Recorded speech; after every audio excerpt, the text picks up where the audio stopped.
Marnie Herrmann, and we're here to talk about the George Award today. Well, I'm pretty overwhelmed with gratitude. George Award just acknowledges that there is opportunity for volunteerism and for service work, and that there's value in that. My mother volunteered us for lots of things, and so that was probably kind of the way that I got started. But yeah, Mom was very busy, very active in a lot of community events, community organizations, created a lot of things. She actually created the first parade of lights in the Black Hills, which was in Custer. She inspired me a lot. That was just what you did. You know, it was like, well, you have your job, you have your family, and then, okay, what else is there? I hadn't been here very long. I think I was still, in fact, I know I was still at Green Tree and worked with Shirley Steck from Steck's Advertising. And Shirley and I got along really well, and she was a longtime board member at Youth and Family Services. And she said, you know, would you ever consider joining the board? I think you should just come to our annual meeting and see what you think. And so I did, and I said, oh, well, this looks interesting. And I remember showing up at the annual meeting and seeing a familiar face right off the bat. So then it was kind of like, oh, well, gosh, I know Shirley and I know Margot, and yeah, so I served on that board for about 20 years. I mean, I think if you're doing your job as a board member, make sure they're strategically sound, that your organizations are behaving in a strategically sound way, that they're being true to their mission, vision, and core values. Depending on what those boards are, sometimes they're involved in some pretty big public projects. When I was on the chamber board, there were always interesting things going on in the community.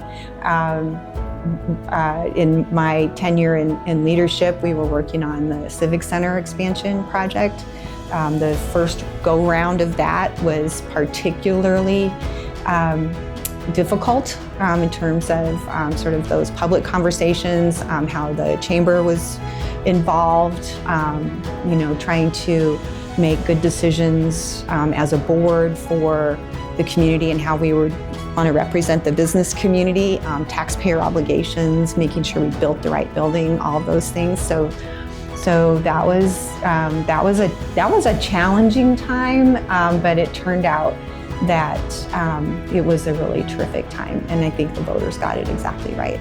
Today, I'm on the Mount Rushmore Society Board of Directors. I'm the past president, and then I serve on the Sanford Health Board of Trustees. I'm the vice chair of the Board of Trustees today, and then I'm on the Governor's Council of Economic Advisors. It's an appointed position, and we do our very best to help the state figure out what sales tax revenues might be, and I'm on my bank's board of directors. I've kind of whittled it down to those. Well, I've felt extremely fortunate to have landed here and been welcomed into a lot of different organizations. We are at a great size here in Rapid City that almost anybody, really anybody, can make an impact. And so if something's important to you, if it's important that the city is a safe place to live, if it's important to you that the schools are great, if it's important to you that entertainment options and that there's a vibrancy around the community, then look for a way to help make that happen. There's an infinite number of things, big and small, that you can do to make where you live just a little bit better for yourself, for your family, and for everybody else. And I just think that there's some joy in that, and who doesn't need a little more joy in their life every day?